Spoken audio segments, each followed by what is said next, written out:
Ce soir, bien-aimés dans le Seigneur, Magharibi ya leo mpendo katika Kristo. je bénis le Seigneur pour votre présence. Ninashukuru Mungu kwa presence ya kila mtu. Avant qu'on ne s'asseye, Mbele tuikale. je sais que vous êtes fatigués. Ninajua mmechoka. Mais j'aimerais parler encore à quelqu'un qui a des problèmes de pied. Lakini nilipenda niongeleshe mtu ambaye iko na shida. Alors que je suis en train de parler, il y a quelque chose qui se passe. Wakati niko naongea najua kuna kitu iko Il y a inafanyika. quelque Haleluya. chose qui se passe. Ninajua kuna kitu iko Et la inafanyika. gloire de Dieu, elle reposera sur toi. Na utukufu wa Mungu utashuka juu yako. Amen. Ce soir, je ne veux pas seulement prêcher.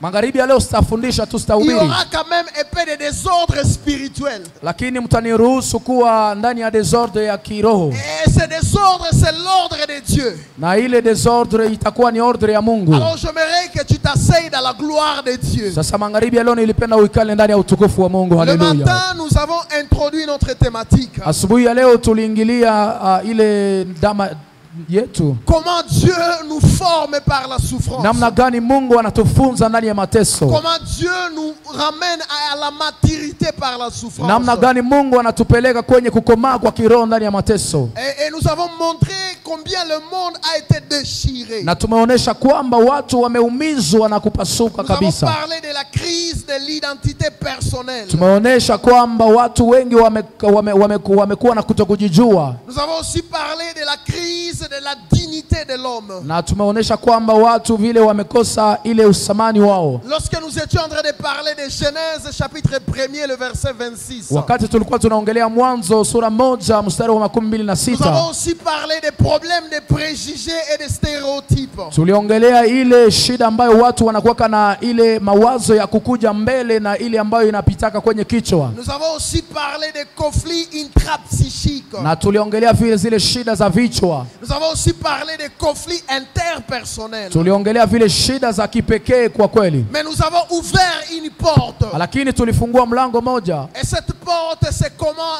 Christ fait l'invitation envers toi et envers moi. Na ile mlango ilikuwa kuonesha namna gani Yesu anakuita. Quand nous avons lu Matthieu 11 le verset 28. Wakati tulisoma Mathayo 11 sura 28. Et il a dit ce qui suit. Biblia ilisema, venez à moi, njoni kwangu, vous tous qui êtes fatigués et chargés, nyote ambao mumechoka na kulemewa na mizigo mizito, et je vous donnerai du repos. nami nitawapa pumziko. Nous avons donné la première des vérités. Tulipana ile ukweli ya kwanza. Nous avons dit que Christ appelle une catégorie de personnes qui reconnaissent qu'ils sont fatigués et chargés. Tuliongelea wale watu ambao ni watu ambao wanajua ya kama wamechoka na kulemewa na mizigo mizito. Les hommes qui reconnaissent qu'ils ont encore des insuffisances que Christ seul peut combler. Wale ambao wanajua ya kwamba ni Yesu Kristo mwenyewe ambaye anaweza kujaza maisha ya mtu. Et là j'ai insisté sur une chose. Na pale nilikazia kitu moja. Le problème qui fait que tu gardes tes problèmes,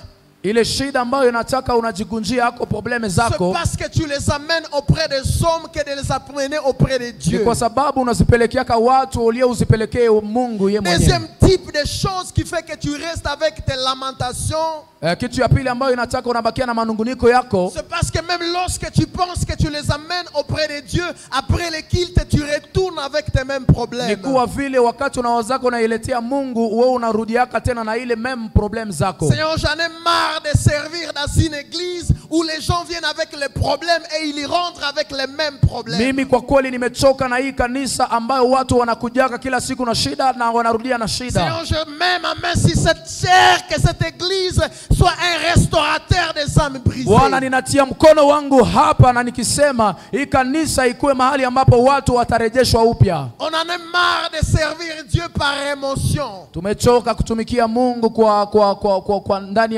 ya hisia tu. Il suffit seulement qu'on mette une mélodie qui te touche et les larmes perlent sur les joues. Inatosha tu watie ka melodi moya na unasikia machozi inaanza anguka mara moya. Mais cela ne change pas l'intérieur qui est à vous. Lakini ile haibadilishi ile ndani yako. Ce soir, Seigneur, ce que je te demande. Oh, magharibi ya leo Bwana ambayo ninakuomba. Je suis en train de prêcher sur cette chair. Wakati niko ninahubiri hapa mbele. Que cette église ne soit jamais stérile. Ninaomba hii kanisa isikuwe bila kutoa. Que si quelqu'un vient avec ses problèmes, Naomba mtu akikuja hapa na shida qu'il yake, rencontre le docteur par excellence qui est toi ici. akutane na wewe uliye muganga kwa juu ya waganga wote Bwana. Alléluia. Amen. Alléluia. Amen. La deuxième des choses, Kitu ya pili, nous avons montré vers qui nous devons aller. tulionyesha kwenye nani tunapaswa enda. Et c'est Christ qui dit venez à moi. Na tumeonyesha kwamba Biblia imesema, Yesu amesema njoni kwangu. J'aime ce que le psaume 34 nous dit. Ninafurahia ile ambayo Zaburi 34 nasema. Le verset 18, écoutez ce que ça dit. Ile sura ya ile shairi ya 18 nasema, L'Éternel est près de ceux qui ont le cœur brisé. Bwana ni karibu kwa wale ambao roho zao zimechoka. Et il sauve ceux qui ont l'esprit abattu. Na anatafuta wale ambao wiko na nafsi ambazo zimechoka. Des choses qui se passent. Vitu viwili vinapitikana. Lorsque vous êtes en train de traverser un moment de souffrance, wakati uko unapitia shida, la volonté du diable est que vous puissiez penser que Dieu n'est pas avec vous. Kutaka kwa shetani shetani anatakaka kuoneshe kwamba Mungu haiko tena na wewe. Et quand vous traversez la souffrance, na wakati uko unapitia shida, la preuve en est que les hommes déclarent que Dieu vous a abandonné. Na watu vile wanakuachaka.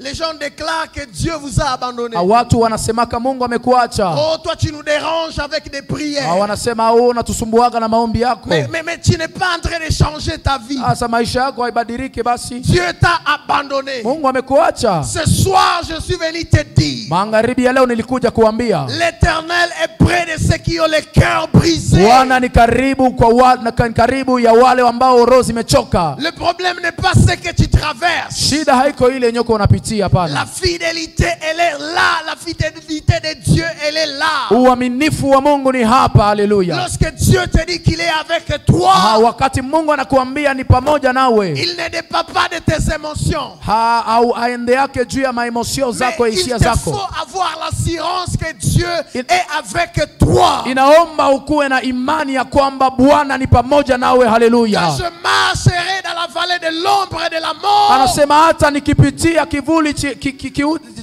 cha mauti, je ne craindrai rien. Anasema sitaogopa kitu. Parce que tu es avec moi. Sababu najua uko pamoja nami. Bien-aimé, l'assurance que nous avons dans la souffrance, pendwa ile assurance tuko nayo ndani ya mateso. Parce que nous avons un Dieu qui n'abandonne jamais ceux qui sont avec lui. Ni kwamba tunajua Mungu wetu haachake wale ambao wanateseka, haleluya. Même si je ne le vois pas physiquement, hata kama simuone kwa kimwili, j'ai la certitude qu'il est avec moi. Nina uhakika ya kwamba iko nami ndani ya mateso, haleluya. Il est avec toi. Iko na wewe, haleluya. Même lorsque tu pleures, hata wakati uko unalia, il est avec toi. Iko pamoja nawe. Même lorsque la majorité t'abandonne, hata wakati watu wengi wanakuacha, il est avec toi. Yeye ni pamoja nawe. L'assurance que j'ai de mon Dieu ile uhakika ambayo nina na Mungu wangu me pousse à le faire confiance.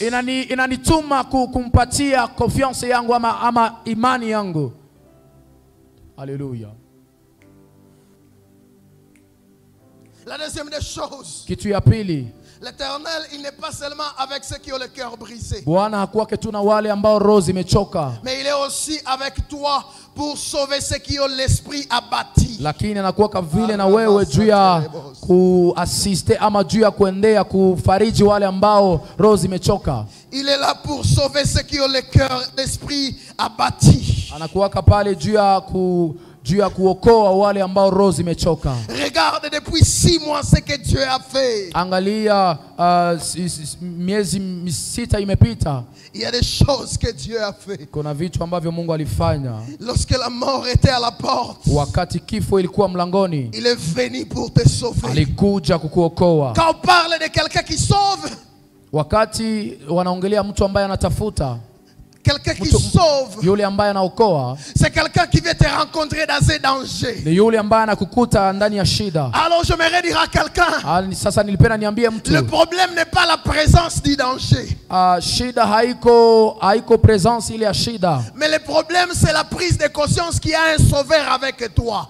Shida ni kuwa kuna yule ambaye ni mwokozi ambaye iko na wewe, haleluya. J'aime ce que Christ déclare à Marc. Nafurahia ile ambayo Yesu Kristo anaambia Martha. Marc. Anamwambia Mark. Il dit ceci à Marc. Anamwambia Marko. Il dit voici les signes qui accompagneront ceux qui auront cru. Anamwambia tazama kuna zile sinyi ambazo zitakumbania wale ambao wamemwogopa Mungu. Il cite le parler à langue. Anaongelea juu ya kuongea kwa lugha. Mais il parle des dangers que les chrétiens ont tellement peur. Na lakini anaongelea shida moja, anasema Wakristo ni waoga sana. Il dit lorsque vous boirez un breuvage mortel, anasema wakati utakunya hata sumu, il ne vous fera rien. Haitakufanya kitu. Pourquoi? Sababu gani? Parce que vous avez un sauveur à vous. Sababu uko na Mwokozi ndani yako. Haleluya. Amen. Il dit lorsque vous boirez un breuvage mortel, anasema hata ukikunya sumu, parce que vous avez la vie à vous. Kwa sababu uko na ule ambaye ni uzima ndani yako. Cette vie qu'on appelle le sauveur. Ule uzima ambaye tunamuita tena Mwokozi. Atakuokoa. Haleluya. Ne n'ayez pas peur du danger. Ampendo, usiogope shida. Et tellement peur de perdre les sauveurs. Uogope njoo kupoteza yule ambaye ni Mwokozi. Et tellement peur de perdre les sauveurs. Uogope njoo kupoteza Mwokozi. Combien de gens ont peur de nombre des ennemis autour d'eux? Watu wangapi wanaogopa kama adui pembeni yao? Et ils n'ont jamais eu peur de perdre un allié qu'on appelle Christ. Lakini hawajaogopa hata siku moja kupoteza yule ambaye ni compagnon ambaye tunaita Kristo. L'Éternel est près de ceux qui ont le cœur brisé. Bwana ni karibu na pembeni ya wale ambao roho zimechoka. Et il sauve ceux qui ont l'esprit abattu. Na anaokoa wale ambao roho zimepigwa kwa kweli. Seigneur, donne-moi cette conscience. Naomba Bwana unipatie hiyo uhakika. Cette conscience que tu es toujours à côté de moi même lorsque mon cœur est brisé. Hiyo uhakika ya kuwa uko pembeni yangu hata kama roho imechoka. Avoir un cœur brisé ne signifie pas qu'on n'est pas chrétien. Mpendwa, kukuwa na roho ambayo imechoka haiseme kwamba hauko Mkristo. Avoir un cœur brisé t'amène à l'école de Dieu. Kukuwa na roho ambayo imechoka inakupeleka ndani ya masomo ya Mungu. Voilà pourquoi j'aimerais parler de comment Dieu utilise le souffrance. Ndio maana nilipenda niongee juu ya namna gani Mungu anatumia zile mateso ambazo tunapitia. La première des choses à comprendre, bien-aimé. Kitu ya kwanza ya kuelewa mpendwa. Dieu utilise la souffrance pour purifier notre foi. Mungu anatumiaka mateso juu ya kutakasa imani yetu. Haleluya. Dieu utilise la souffrance pour ôter les lacunes de notre foi. Mungu anatumia mateso juu ya kutosha zile uchafu ambayo tuko nayo ndani ya maisha yetu ya Ukristo. Chacun connaît comment il a été sauvé. Najua kila mtu hapa iko na ile témoignage yake ya namna gani alikutana na Kristo. Il y a les gens qui ont été sauvés parce qu'ils pensaient que Dieu, quand vous venez à Christ, vous avez tout. Kuna wale ambao wameokoka na wamezani kuja kwa Yesu ni kupata yote. Et ils pensent qu'à Christ il n'y a pas de souffrance. Na wanawaza ndani ya Kristo hamna mateso. Ils pensent qu'à Christ il n'y a pas de problème difficile. Wanawazaka ndani ya Kristo hamna shida.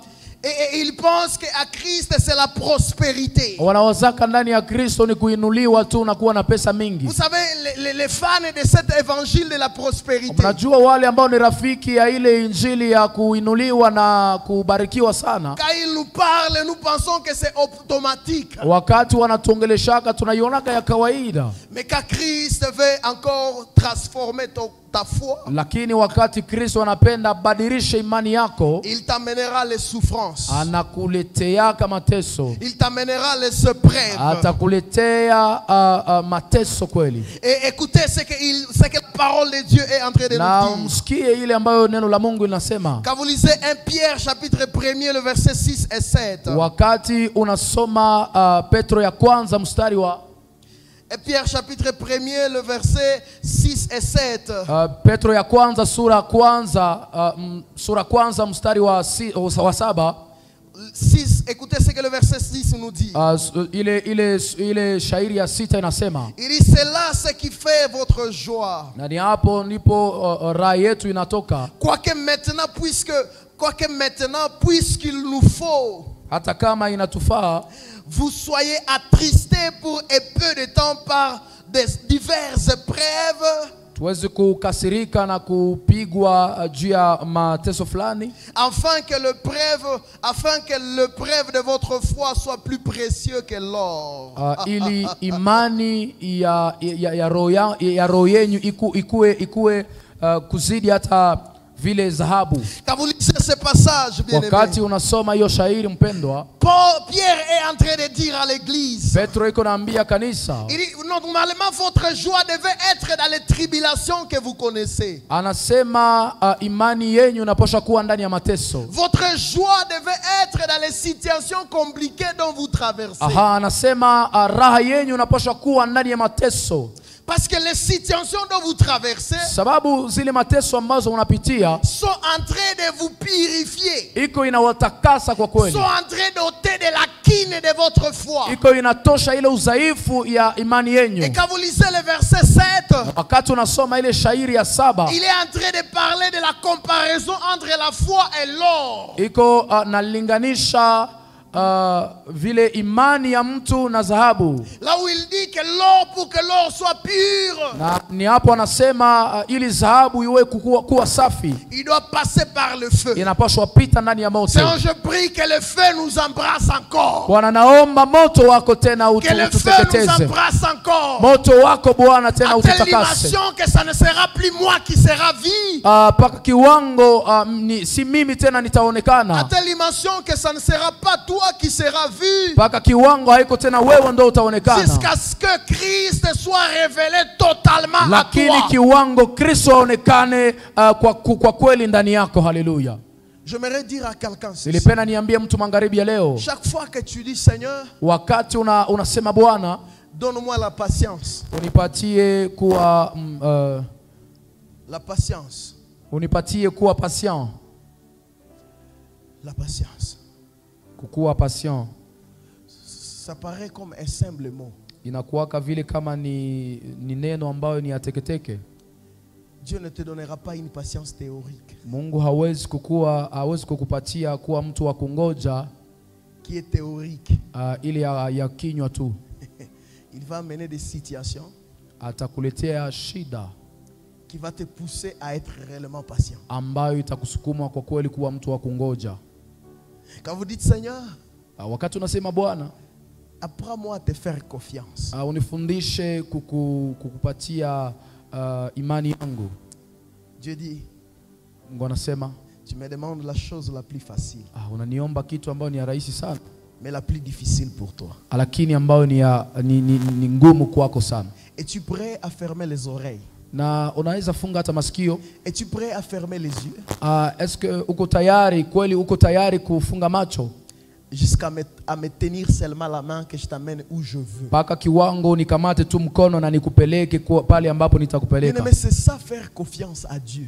Kumpendwa ni hivi ndo tunaaminiaka Mungu. Faire confiance à Dieu, ce n'est pas Mungu ninakutumainia. Kutumainia Mungu haiko tu kusema kwa kinywa. Kutumainia Mungu. Faire confiance en Dieu, c'est accepter que Dieu utilise les épreuves et les temps pour te transformer. Kuitika Mungu atumie shida juu aweze kukubadilisha. Avec Dieu, na Mungu, pamoja na Mungu, tu peux lui demander qu'il t'amène au niveau des rues d'ambiance. Unaweza sema kupeleke hapo kwenye barabara rue d'ambiance. Mais Dieu, lakini Mungu, alors que tu connais le chemin, wakati wewe unajua Mungu, unajua njia, il te demande de fermer les oreilles et les yeux. Anakuambia ufunge masikio na macho. Et il commence à t'amener à Itav. Kisha anakukamata mkono anakupeleka Itav. La plupart des chrétiens, wengi kati ya Wakristo, le problème actuellement, shida, et que quand il commence à t'amener à l'Itav, shida ni kuwa Wakristo wengi wakati Mungu ataanza mpeleka Itav, tu dis Seigneur, c'est pas toi. Unasema haiko wewe Mungu. Seigneur, laisse-moi ouvrir pour voir là où tu m'amènes. Mungu niache nifungue macho nione tu kama tuko naenda kweli rue d'ambiance. Seigneur, nous sommes en train de nous éloigner de la promesse que tu m'as donnée. Unasema hapana Mungu, tuko tunapotea. Mais Seigneur, tu m'as dit que tu m'amènes telle part. Haiko ndio ahadi ulinipatia, ulisema utanipeleka fasi fulani. Pourquoi tu fulani. passes par les chemins de tout? Sasa wewe uko unapita mbali hivi sana Mungu. Ce soir, j'aimerais dire à quelqu'un, magharibi ya leo nilipenda niambie mtu, les chemins de Dieu, peu importe la longueur, est la meilleure de toutes les routes. Nilipenda niambie mtu hata kama njia ya Mungu ni refu, inakuwa ya mzuri sana kushinda njia zote. Le problème pour toi, shida kwako, est que toutes les bénédictions que Dieu a promis qui viennent des hommes ne sont pas forcément l'exaucement de Dieu. Ni kuwa unapaswa elewa ya kwamba baraka zote ambazo zinakujaka kwenye wanadamu haziko baraka kutoka kwa Mungu. Seigneur, je priais que quelqu'un me bénisse de l'argent. Bwana niliomba mtu anibariki na pesa. Et puis Freemason vient, tu dis oh, c'est Niki Bombo Bombo qui nan letea. Kisha mtu mmoja ambaye anaenda kuzimu anakuja kisha unasema nikikororo tu kinanisaidia. Bien-aimé dans le Seigneur, si tu es spirituel, tu comprendras quand il faut prendre et quand il ne faut pas prendre. Pendo katika Kristo, kama umekomaa ndani ya kiroho utaelewa kwamba kuna wakati ambao unaitikaka, wakati ambao unapaswa itika na wakati ambao unapaswa kataa. Je m'aimerais parler à ceux qui n'ont pas d'emploi ici. Nilipenda niongeleshe wale ambao hawana kazi magharibi ya leo. C'est pas tous les offres qu'il faut postuler. Haiko opportunité zote ambazo unapaswa kamata. Toutes les opportunités ne viennent pas forcément de Dieu pour exaucer nos problèmes. Fursa zote hazitokake kwa Mungu na kuja kupana suluhisho kwa shida. Il y a des opportunités que nous pensons venir de Dieu alors que ce sont des opportunités pour abandonner Dieu. Kuna zile fursa ambazo tunawazaka zinatoka kwa Mungu lakini na zinatuleta kuachana na imani. Je mets ma main au cœur. Ninatia mkono wangu kwenye roho.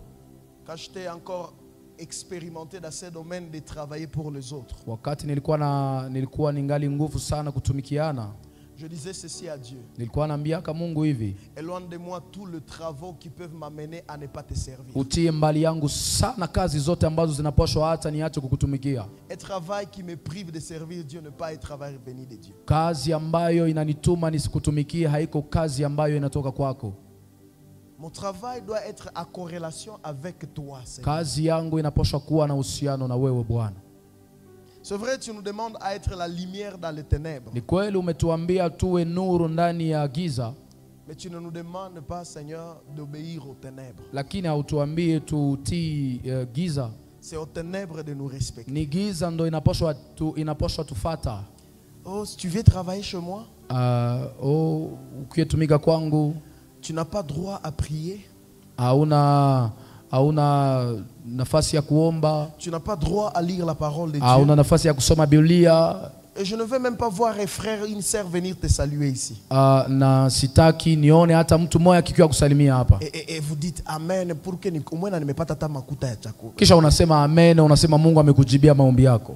Toutes les opportunités ne viennent pas forcément de Dieu. Fursa zote hazitokake kwa Mungu mpendwa. La vérité est que ukweli ni kwamba quand le diable vient avec la façon qu'il veut nous puissions interpréter la souffrance, wakati shetani anakujaka na picha yake ambayo anapendaka tupatie mateso, il veut que nous puissions avoir une misinformation de Dieu par rapport à sa fidélité dans sa présence dans nos problèmes. Oh my God.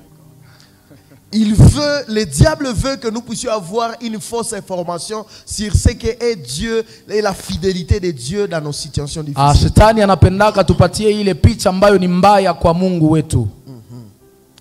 Voilà pourquoi la deuxième des choses que Dieu fait quand nous passons par des moments. Na ndo maana kitu ya pili ambayo Mungu anafanyaga wakati tuko tunapita ndani ya mateso, Dieu utilise la souffrance comme une école de sa révélation. Mungu anapitiaka mateso kama ile masomo ya kujifunua kwake, ya maufunuo kwake. Quand Dieu utilise les situations difficiles, wakati Mungu anatumiaka mateso, l'un des thermomètres qui veut montrer que Dieu veut se révéler, kitu moja ambayo inaoneshaka ya kwamba Mungu anapenda jifunue, c'est quand il te fait passer par des situations difficiles. Ni wakati anakupitiza kwenye majira magumu kabisa. Et souvent ce sont des situations où aucun homme ne peut le résoudre. Na kila mara inakuwaka ni mateso ambayo hakuna hata mtu mwenye anaweza kupana solution. Parce que Dieu ne veut jamais être comparé avec un homme. Sababu Mungu apendake uweze kumutia kati ya watu wengine. C'est après que ton ongle ait échoué. Ni wakati yenye mjomba wako atashindwa. C'est après que ta mère, ton père, tes amis aient échoué. Ni wakati ndugu zako, baba yako, mama yako, rafiki zako wote wameshindwa. Alors vous entrez à l'école de Dieu. Sasa ni pale ambapo Mungu atakuingiza ndani ya shule, ndani ya maisha ya masomo yake. J'aime la situation de Job. Nafurahia ile situation ya Job. Alors que Job a connu des épreuves qui sont tellement lourdes. Imeonekana kwamba Ayubu amepitia magumu kweli. Déjà quand vous lisez les chapitres 1er, vous voyez les choses qui se sont passées dans la vie de Job. Wakati unasoma ile sura kwanza unaona vitu mingi ambavyo vimepitika ndani ya maisha ya En Ayubu. une seule journée, Job a perdu tous ses biens. Kwa siku moja tu Ayubu amepoteza kila kitu. Il est allé jusqu'à perdre même ses enfants. Alipoteza hata watoto wake wote. Il est allé jusqu'à perdre même peut-être ses amis. Alipoteza hata marafiki zake. Mais quand vous allez au chapitre 19, Na wakati unaenda kwa sura 19, il va raconter comment les gens commençaient à le voir. unaona utaona anaanza ongelea juu ya namna gani watu walikuwa wameanza muona. Il dit, je suis même méprisé par les enfants. Anaona hata watoto wamenizarau. Quand vous lisez l'histoire de quelqu'un qu'on appelle un enfant, Wakati unasoma historia ya ule ambaye tunaita mtoto, c'est quelqu'un qui est dépendant de quelqu'un d'autre. ni yule ambaye anakuwaka ana maisha yake inaambatana na mtu mwingine. Ça veut dire il ne peut rien faire de lui-même. Yamaanisha kwamba hawezi fanya kitu hata kwa yeye peke. D'ailleurs, dans notre contexte, on les appelle des mineurs. Na kwa hii context yetu tunawaitaka watoto kweli, watoto wachanga. Et lui, les enfants qui dépendaient de quelqu'un d'autre commençaient à se rier de lui. Na hata kwa ile wakati Ayubu watoto wachanga walianza kumucheka. Imaginez quelqu'un qui était au top de la richesse. Uone mtu mmoja ambaye walikuwa wanaita alikuwa kabisa iko juu, iko na pesa mingi. Dans notre contexte, on l'appellerait millionnaire ou milliardaire. Kwa leo tungemuita billionnaire ama millionnaire. Mais ce qui se passe, il cheat en une journée. Lakini ile ambayo inapitikana anapoteza ile mamilio yake kwa siku moja tu. Même les enfants commençaient à se rire de lui. Paka kiwango na watoto wanaanza mcheka. Ah, bien-aimé, tu n'as pas encore souffert. Mpendwa, hujateseka kwa kweli. Demandez aux gens qui ont cheaté comment on les appelle. Uliza wale ambao wameporomoka kwa kweli. La deuxième des choses, kitu ya pili, il dit même les gens qui étaient pour moi, à qui je donnais les biens, anasema hata watu ambao nilikuwa nasaidia, ils commencent à me voir comme un mépris. Wanaanza niona kama kitu tu. Je suis devenu l'objet d'horreur pour ceux que j'ai donné la nourriture. Nimekuwa tu mtu wenyewe wa kuanza ongelea hivi kama kitu teketeke kwa watu ambao nilikuwa napatia chakula. Vous savez, quand vous avez l'argent, vous avez tellement des amis. Unajua wakati uko na pesa unakuwa na rafiki mingi sana. Mais il suffit que cet avantage quitte. Na utaona tu wakati yenye ile pesa itaachana na wewe, le nombre des amis vont cesser d'être. Tuna marafiki wanashuka. Vous savez combien ça fait mal. Najua namna gani inaumizaka mtu. Ça vous pousse à vous poser des questions. Est-ce que je faisais du mal à les donner du bien? Inatumaka hata ujiulize, je, nilikuwa nafanya mbaya kuwapatia pesa yangu? C'était ça la situation de Job. Na hiyo ndo Ayubu alipitia. Mais au-delà de cela, il y a même des amis qui sont venus, au lieu de les consoler, ils vont commencer à les culpabiliser. Na kisha hapo hata vile rafiki wa Job walikuja kunyumba kwa Job wakaanza vile kumtukana. Mais ce que j'aime, na kile ambayo nafurahia, Job n'a point péché. Ayubu hakukufuru, hakuingia ndani ya dhambi. Job, Ayubu, il est resté fidèle. Alibakia mwaminifu parce qu'il savait que son rédacteur était. Sababu alikuwa anajua yule ambaye ni mwokozi wake alikuwa angali anaishi. Il savait que même si vous parlez, unajua wakati hata unaongeaka, lui se lèvera le dernier. Anajua alikuwa anasema hata mkiongea anajua atashimama wa mwisho. J'aimerais dire à quelqu'un, laisse que les gens commentent sur l'énoncé de Dieu. Nilipenda niambie mtu wache watu waongee tu, waongelee maisha yako. Mais quand Dieu parlera, il mettra un point. Lakini wakati Mungu ataongea atatia point final. Et après le point de Dieu, il y a point d'autres points. Na kisha nukta ile ya mwisho ya Mungu hakuna tena mtu mwingine ambaye anapaswa ongea. Et quand Dieu décide de répondre, de donner le brevet à Job. Na wakati Mungu aliona apatie Ayubu ile brevet yake. Écoutez ce que Job 42 le verset 5 nous dit. Usikie ile ambayo ile kitabu ya Ayubu 42 nasema. Le verset 5 nous dit ceci. Ile shairi ya 5 nasema, mon œil avait attendu parler de toi. Macho yangu ilikuona. Mon oreille avait attendu parler de toi. Masikio yangu ilisikia habari juu yako. À Swahili de Chabibo on dirait ceci. On parlerait ceci, on parlerait comme ça en Swahili. Nilikuwa kana kusikia. J'entendais parler de toi. C'est ça maintenant. Donc j'avais les formations, on me racontait ce que tu faisais. Balikuwa bananiongeleaka juu yako. Mais maintenant, hasa leo, mon œil macho yangu ta vie. imekuona.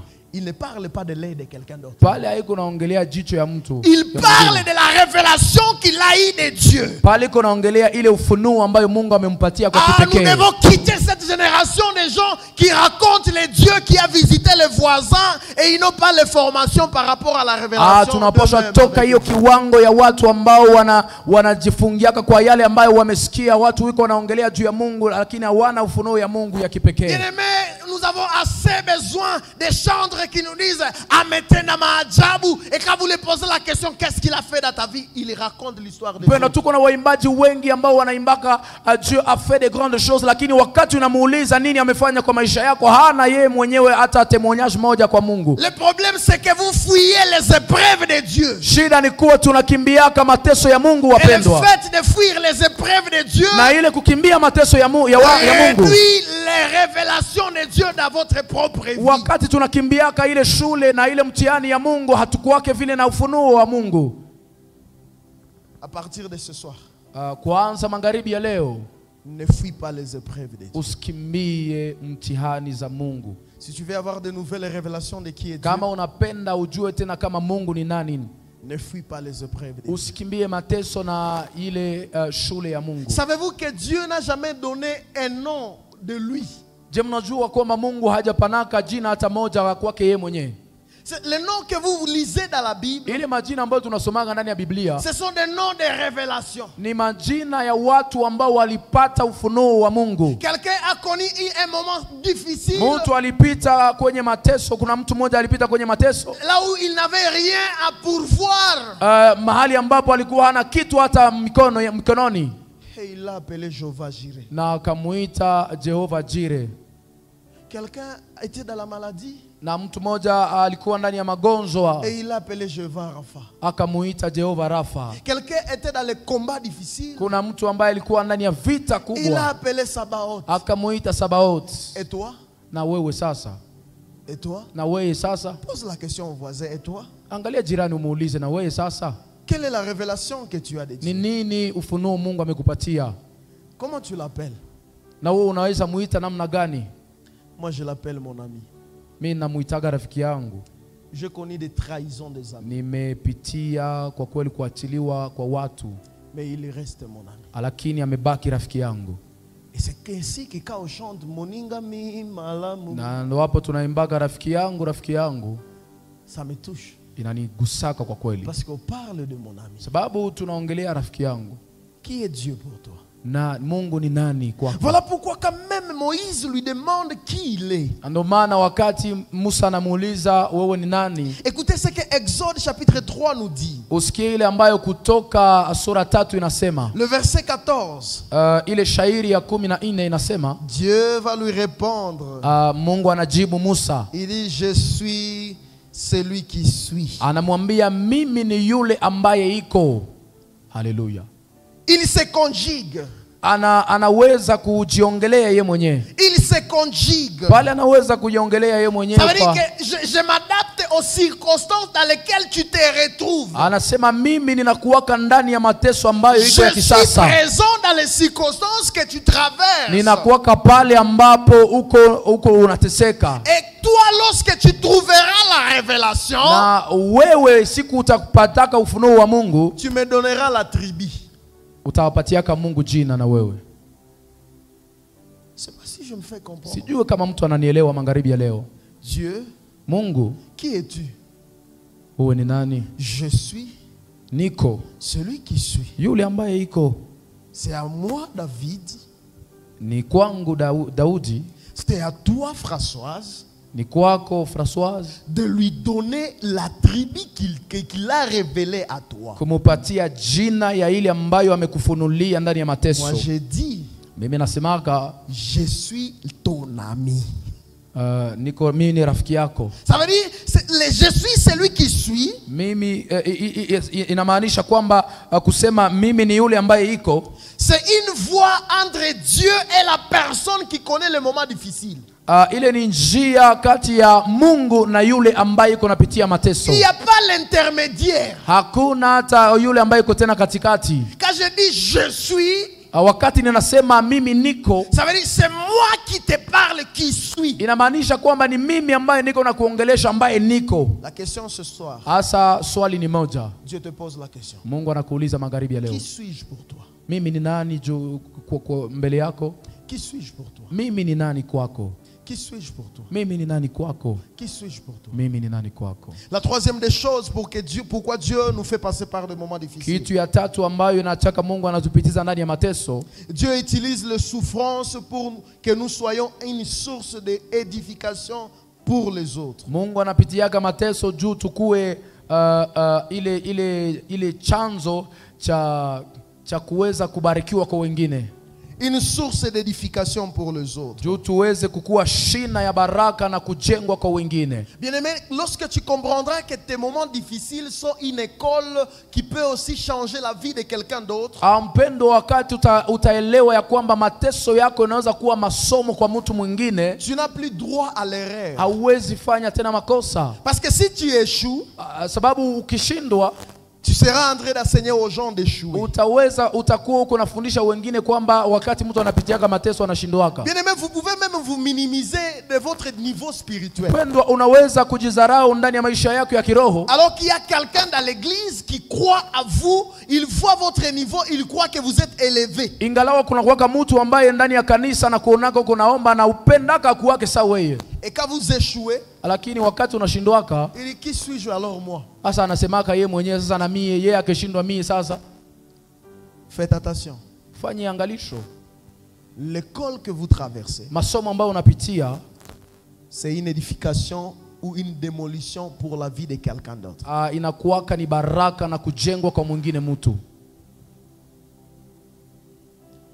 C'est ainsi que j'ai toujours dit. Na ndio maana mimi nazoeaka kusema, Si vous voulez connaître qui est vraiment un chrétien, kama unapenda kwa kweli kujua ni nani Mkristo, allez le voir dans les moments difficiles. wende muone ndani ya mateso ambayo yuko anapitia. Pas lorsque nous sommes en train de chanter ici, Hapana wakati tuko tunaimba na kucheza hapa, dans les moments difficiles. ndani ya mateso. La même bouche qui disait que Dieu est capable, Ile kinywa ambayo ilikuwa nasema Mungu iko na nguvu, c'est la même bouche qui va dire que Dieu l'a abandonné. utaona iko nasema Mungu ameniacha, Et là, vous aurez échoué. na pale utakuwa umeshindwa kwa kweli. C'est vrai, Dieu vous a promis des choses Ni durant kweli toute Mungu l'année. amekuahidia vitu siku ambazo zimepita, Et nous sommes en train d'aller à mi-année. na tuko tunaenda ndani ya sehemu ya pili ya mwaka. Et vous vous dites, Seigneur, apparemment tu es un menteur. Sasa hapo umeanza sema Mungu hapa, inawezekana huko muongo. Vous avez échoué. Pale umeshindwa ukisema hivyo. Vous avez raté la révélation de la fidélité de Dieu. Ukisema hivyo utakuwa umeweza kupoteza hiyo ufunuo ya Mungu. Voilà pourquoi j'aime 1 Corinthiens chapitre 10. Na ndio maana mimi nafurahia Wakorintho wa kwanza sura 10. Le verset 11 nous dit ceci. Shairi ile ya 11 inasema, Ces choses leur sont arrivées ile mavitu iliwafikia pour servir d'exemple. juu iweze kutupatia mfano, Elles ont été écrites na viliandikwa pour notre instruction. juu viweze kutufunza, Et en nous qui sommes parvenus à la fin de ce siècle. sisi ambao tumefika kwa nyakati za leo. Bien-aimés dans le Seigneur. Mpendwa katika Kristo, La question alors que je finis mon message. swali wakati niko ninamaliza ujumbe wangu, Es-tu en train de réussir ton école? je uko unaweza masomo yako? Es-tu en train de réussir ton école? Je uko unaweza ndani ya ile shule ambayo Mungu Tu amekutia veux que ta ndani? foi soit purifiée? Unapenda imani yako itakaswe kwa kweli? Accepte les épreuves de Dieu. Itika mateso ya Mungu. Accepte les épreuves de Itika Dieu. mateso ya Mungu. Le problème pour nous, l'église actuelle, Shida ni kuwa sisi kanisa la leo nous courons derrière les dons spirituels, tunakimbiaka nyuma ya zawadi za kiroho, alors que le diable aussi peut donner les dons spirituels. ingalao hata vile shetani anaweza kupatia mtu kuongea kwa lugha Mais il y na a une vingine, chose que le diable ne peut jamais donner. lakini kuna kitu moja ambacho shetani hawezi fanya, Ce sont les fruits du Saint-Esprit. ni ile tunda la Roho. Le Haleluya. fruit de l'Esprit. Ile tunda la Roho. Et le fruit de l'Esprit, pour Na les ile avoir, tunda la Roho kujua uweze kuwa nayo, il faut accepter l'école de Dieu. inafaa uitike masomo ya Mungu. Mais pour avoir les dons spirituels, Lakini juu uweze kuwa na zawadi za kiroho, c'est juste l'imposition de main. ile wanaweza kutiekea, wanaweza kuwekea mkono tu, Et ça commence à bouillonner. na ile unaanza ongea kwa lugha na Mais je ne kutabiri. peux jamais prier pour toi pour que tu aies l'amour. lakini siwezi kuombea juu kuwa na upendo. Je ne Hapana, peux jamais prier pour toi pour que tu aies la patience. siwezi kuombea juu kuwa mtu mwenye kungoja. C'est le travail de l'intérieur qui commence où le Saint-Esprit transforme l'intérieur. Ni kazi ya kiroho ambayo Roho Mtakatifu yeye mwenyewe anabadilishaka roho yako. Voilà pourquoi beaucoup de chrétiens fuient l'école du Saint-Esprit et ils acceptent l'école de l'imposition de main. Na ndio maana Wakristo wengi mnaonaga wanakimbiaka masomo ya Roho Mtakatifu, lakini wanakimbia kwenye wachungaji wawekee mikono. Eh pasteur, j'aimerais parler à langue. Mchungaji napenda niongee kwa lugha. Pasteur, j'aimerais prophétiser. Mchungaji napenda nitabiri. Parce que les dons spirituels Kwa sababu zawadi za kiroho vous exposent auprès des autres. zina kuwekaka mbele ya watu. Mais le fruit du Saint-Esprit tunda la roho témoigne la croissance spirituelle que vous avez vis-à-vis de la relation avec le Saint-Esprit. Inawezaka kuhakikisha ile kukomaa ya kiroho mbele ya Roho Mtakatifu ama na Roho Mtakatifu. Quand vous avez le fruit du Saint-Esprit qu'on appelle la patience. Wakati uko na ile tunda la Roho Mtakatifu ambayo tunaita subira. Quand la promesse tarde, la patience va travailler. Wakati ahadi ya Mungu itakawa, subira litatumika. Ce soir, magharibi ya leo, j'aimerais prier avec. Nilipenda niombe na mtu qui dit Seigneur, ambaye anasema Bwana, j'ai abandonné ton école. Nimekimbia shule lako, nimekimbia masomo yako. À cause des situations que j'ai traversées, juu ya shida na mateso ambayo nimepitia, j'ai abandonné ton école. Nimekimbia masomo yako. Et ce soir, lakini magharibi ya leo, réintègre-moi dans ton école. Ninapenda unirudishe ndani ya shule lako. Cette école qui va purifier ma foi. Ile masomo ambayo itaweza kutakasa imani yangu. Cette école qui va purifier mon âme. Ile masomo ambayo itaweza kutakasa hata nafsi yangu. Cette école qui va purifier même ma religiosité. Ile masomo ambayo itaweza kutakasa hata vile kiudini kyangu. Afin que le fruit de l'esprit naisse en moi. Ili tunda la roho liweze kukomaa na kuweza kutoka ndani yangu. Tu es là? Uko hapa. Tu vas avancer, on va prier.